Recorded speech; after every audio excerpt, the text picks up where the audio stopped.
Tidings for you, Zakaria তোমার জন্য সুসংবাদ। আন্নাল্লাহা ইউবাশশিরুকা বিয়াহইয়া, আল্লাহ তাআলা আপনাকে ইয়াহইয়ার সুসংবাদ দিচ্ছেন। ইয়াহইয়া নামে একজন সন্তান আল্লাহ তাআলা আপনাকে দিবেন। তিনি তো অবাক হয়ে গেলেন। তিনি বললেন, ক্বালা রাব্বি আন্না ইয়াকুনু লি গুলাম, আল্লাহ আমার সন্তান হবে কিভাবে? ওয়া কানাত ইমরাআতি আকির, আমার স্ত্রী তো বন্ধ্যা। এটা পরীক্ষিত, এটা প্রমাণিত হয়েছে যে সে সন্তান জন্ম দিতে পারবে না। আর ওয়াকাদ বালাগতু মিনাল কিবারি ইতিয়া, আর আমি তো বার্ধক্যের একেবারে শেষ মাথায় পৌঁছে গিয়েছি। ক্বালা কাযালিক, আল্লাহ বললেন এভাবেই, it's very easy for me. ক্বালা রাব্বুকা হুয়া আলাইয়া হাইয়িন, আল্লাহ বললেন যে এটা আমার জন্য খুবই সিম্পল, এটা খুবই সহজ একটা ব্যাপার আমার কাছে। ওয়াকাদ খালাকতুকা মিন ক্বাবলু ওয়া লাম তাকু শাইয়্যা, হে জাকারিয়া আমি তো তোমাকে সৃষ্টি করেছি যখন তুমি কিছুই ছিলে না। অস্তিত্বহীনতা থেকে তোমাকে আমি অস্তিত্বে যে আল্লাহ আনতে পারলাম, সে আল্লাহ তুমি বৃদ্ধ হতে পারো, তোমার স্ত্রী বন্ধা হতে পারে, তোমাদেরকে আমি সন্তান দিব না বা দিতে পারবো না? অবশ্যই দিতে পারবো, আল্লাহ তাআলার পক্ষে এটা সহজ। ক্বালা রাব্বি জাআলনি আয়া, জাকারিয়া আলাইহিস সালাম বলেন আল্লাহ তাহলে আপনি একটা সাইন দেন, আমাদেরকে একটা নিদর্শন দেন, কিভাবে বুঝবো যে আমাদের সন্তান হবে? লোকেরাও বা কিভাবে বুঝবে? ক্বালা আয়াতুকা আল্লা তুকাল্লিমান নাসা সালাসা লায়ালিন সাবিয়্যা, আল্লাহ বলেন তোমার নিদর্শন হচ্ছে সামনের 3 দিন তুমি আর কথা বলতে পারবে না, তোমার কথা বলার শক্তি আমি কেড়ে নিলাম, তুমি চুপ থাকবে 3 দিন। ইশারা ইঙ্গিতে কাজ করতে হবে, এবং সেটাই হলো। তিনি তারপরের 3 দিন কথা বললেন না। বনী ইসরাইলের যারাই এসেছে তাদেরকে তিনি আকারে ইঙ্গিতে আল্লাহর তাসবিহ তাহলিল করতে বললেন। সুবহানাল্লাহি বিহামদি। ঠিক এভাবেই আল্লাহ তাআলা সাইয়েদানা জাকারিয়া আলাইহিস সালামের মনোবাঞ্ছনা তিনি পূরণ করেছেন। তার হৃদয়টাকে আল্লাহ তাআলা সিক্ত করেছেন, তার দোয়াকে আল্লাহ তাআলা কবুল করেছেন। এবং সেটা ঘটেছে কিভাবে? ওই যে মারিয়াম আলাইহিস সালামকে তিনি ফল খেতে দেখেছেন, যেই ফল ওই টাইমে পাওয়া যায় না, তিনি মোটিভেটেড হলেন যে মারিয়ামকে আল্লাহ যদি এটা করতে পারে, আমি আল্লাহর কাছে চাইলে আল্লাহ আমাকে কেন দিবে না? সুবহানাল্লাহি ওয়া বিহামদিহি। আল্লাহ তাআলা তাকে সন্তান দান করলেন, তার নাম হচ্ছে ইয়াহইয়া। এবং ইয়াহইয়া আলাইহিস সালামের ব্যাপারে আমরা পরবর্তী এপিসোডে শুনবো ইনশাআল্লাহ। সাইয়েদানা জাকারিয়া আলাইহিস সালামের দাওয়াতের ব্যাপারে যদি আমাদের কথা বলতে হয়, তাহলে কোরআনের দিকে তাকালে আমরা দেখি যে ওনার দাওয়াতের ব্যাপারে স্পেসিফিকলি আল্লাহ তাআলা কোনো কথা কোরআনে তিনি বলেননি। তবে আমরা জানি যে পৃথিবীর সব নবীরা তাওহীদের দাওয়াত দিয়েছেন, একত্ববাদের দাওয়াত, ওয়াননেস অফ গড, পৃথিবীতে স্রষ্টা যে একজন, এটার দাওয়াত দিয়েছেন। সব নবীরা রিসালাতের দাওয়াত দিয়েছেন, যারা বাণীবাহক বা বার্তাবাহক হয়ে পৃথিবীতে এসেছেন তারা নিজেদেরকে রাসূল বলে প্রমাণ দিয়েছেন।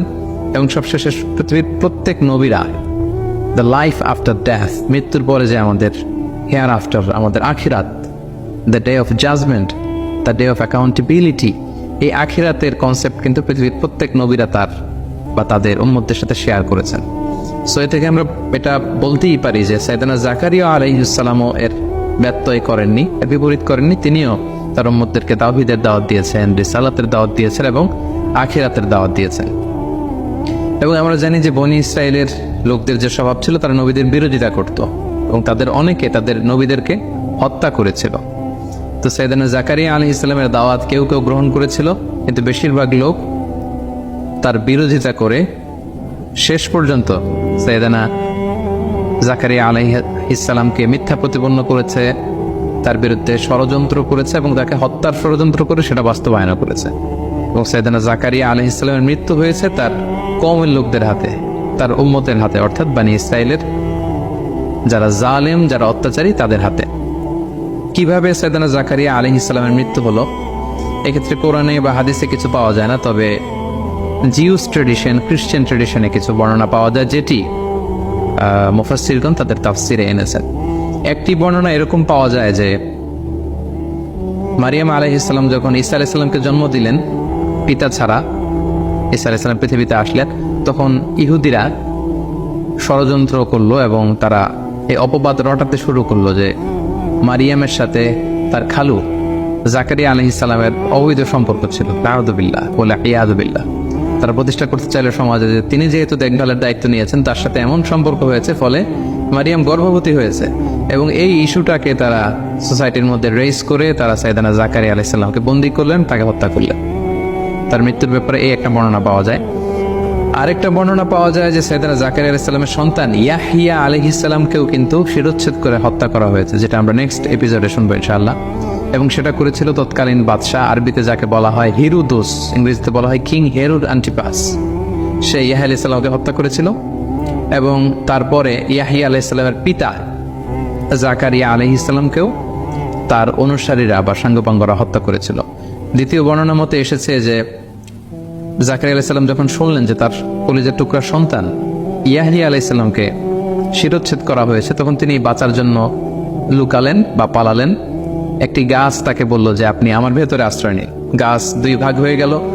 জাকারিয়া আলাইহিস সালাম সেটার ভেতরে প্রবেশ করলেন। শয়তান এসে জাকারিয়া আলাইহিস সালামের জামার কিছু অংশ ধরে রাখলেন। পরবর্তীতে লোকজন তাকে খুঁজতে খুঁজতে যখন আসলো, তারা দেখলো যে একটা জামা দেখা যায় একটা গাছের ভেতর থেকে, এবং শয়তান মানুষের আকৃতিতে এসে বলল যে এর ভেতরেই জাকারিয়া আছে। এবং বনি ইসরায়েলের এই পাষণ্ডরা, এই জালেমরা করাত দিয়ে আল্লাহর এই পয়গম্বর সাইয়েদনা জাকারিয়া আলাইহিস সালামকে হত্যা করে। তো এই বর্ণনাগুলো জিউস এবং খ্রিস্টান ট্র্যাডিশনে এসেছে। কোরআন এবং সুন্নাতে এই ব্যাপারে আসলে কিছু বলা হয়নি, কিন্তু কোরআনে বলা হয়েছে যে বনি ইসরায়েলের একটা স্বভাব ছিল, তারা ইয়াকতুলুন আল আম্বিয়া বিগাইরি হক, তারা তাদের নবীদেরকে অন্যায়ভাবে হত্যা করেছে। সো আমরা এই ঐতিহাসিক বর্ণনা থেকে এই ঘটনাটাকে সত্যি হিসেবে ধরেই নিতে পারি যে হয়তো সাইয়েদনা জাকারিয়া আলাইহিস সালামের দুটি পদ্ধতির কোনো একটি পদ্ধতিতে তাকে নিহত করা হয়েছে বা হত্যা করা হয়েছে। সম্মানিত শুধু এ পর্যায়ে আমরা বরাবরের মতো সাইয়েদনা জাকারিয়া আলাইহিস সালামের জীবন থেকে আমরা কি শিক্ষা পাই, কিছু লাইফ লেসেন্স আমরা বের করবার চেষ্টা করব।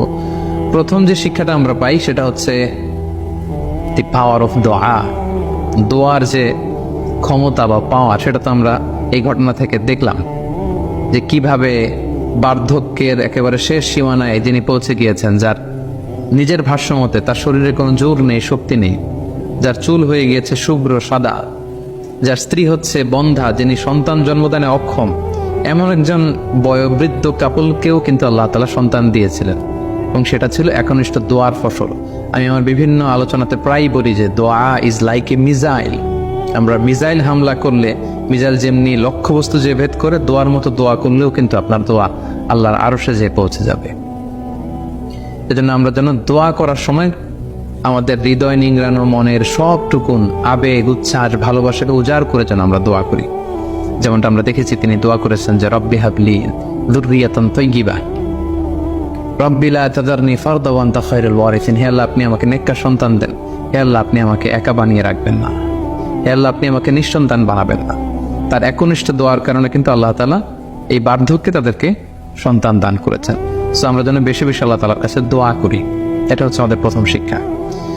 2 নম্বর যে শিক্ষাটা আমরা পেলাম সেটা হচ্ছে আল্লাহ তাআলার কাছে যখন আমরা দোয়া করব, তখন আমরা আমাদের নিজেদেরকে যত ছোট করে, যত খাটো করে, যত তুচ্ছ করে আল্লাহ তাআলার কাছে পেশ করতে পারি, তত ভালো।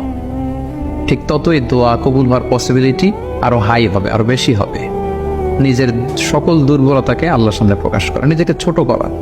আমরা যদি দেখি যে সাইয়েদনা জাকারিয়া আলাইহিস সালাম এটাই বলেছেন যে আল্লাহ, আমার হাড়ের ভেতরে অস্থি নেই, মজ্জা নেই, আমার চুল হয়ে গিয়েছে সাদা, আমার স্ত্রী হয়েছে বন্ধা। আল্লাহ, আমাদের তো কোনো ক্ষমতা নেই, আমাদের সন্তান হওয়ার কোনো পসিবিলিটি নেই স্বাভাবিক পদ্ধতিতে। কেবলমাত্র তুমি যদি বিশেষ রহমতে, বিশেষ কর্ম এবং ফজলে আমাদেরকে সন্তান দাও, তবেই আমরা সন্তান পেতে পারি। তার মানে নিজেকে দোয়াতে ছোট করতে হয়, এবং হাদিসে এসেছে যে দোয়াতে কাঁপতে হয়, নিজেকে ছোট করতে হয়। এবং অনুতপ্ত বান্দার চোখের পানির ফোঁটা আল্লাহর কাছে খুব প্রিয়। আমরা যদি রাসূলুল্লাহ সাল্লাল্লাহু আলাইহি সাল্লামের জীবনের দিকে তাকাই, সেক্ষেত্রেও দেখব তিনি দোয়াতে নিজেকে ছোট করতেন। তিনি বলতেন, আল্লাহুম্মা ইন্নী আবদুক, হে আল্লাহ, আমি আপনার গোলাম। অবনু আবদিক, গোলামের ঘরের গোলাম, মানে আমার পিতা আব্দুল্লাহ তিনিও আপনার গোলাম, আমিও গোলাম, আমার বাবাও গোলাম। অবনু আমাতিক, আমার মা আমিনা তিনিও আপনার গোলাম, মানে আমরা সবাই আপনার দাস, সবাই আপনার গোলাম। নাসিয়াতি বিয়াদিক, হে আল্লাহ, আমার মাথার চুলের ঝুঁকি আপনার হাতের মুঠোয়, আপনি যেদিকে টানবেন সেদিকে যেতে আমি বাধ্য। আদলুন ফিয়া ফাদাউ, আপনি যে ফয়সালাই করবেন, যে ডিসিশনে আমার ব্যাপারে নেবেন, আমার টু শব্দটুকু করার কোনো সুযোগ নেই, কিছু বলার নেই। আপনি যেই ফয়সালাই করবেন সেটাই আমার জন্য ইনসাফ।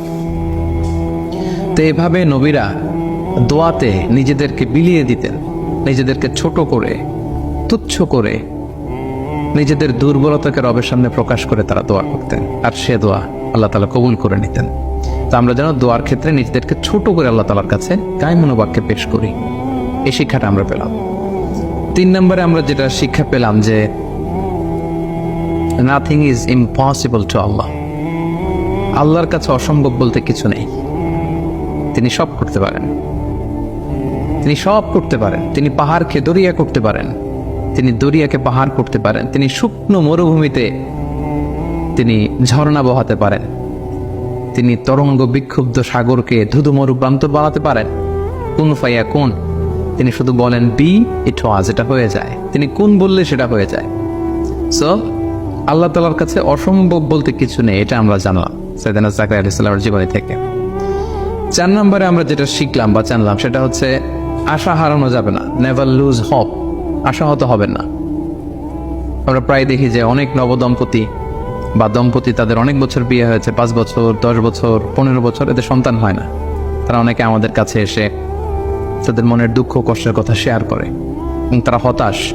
আমরা সে সমস্ত দম্পতি ভাই বোনদেরকে বলবো যে আপনারা হতাশ হবেন না। আপনারা যদি জাকারিয়া আলাইহিস সালামের জীবনের দিকে খেয়াল করেন, যে দেখবেন যে তাদের এই বার্ধক্যের সময় যে আল্লাহ তাআলা সন্তান দিয়েছেন, আপনাকেও আল্লাহ দিতে পারেন। আপনাকে চাইতে হবে, আপনি চান আল্লাহর কাছে, চাওয়ার মতো চাইলে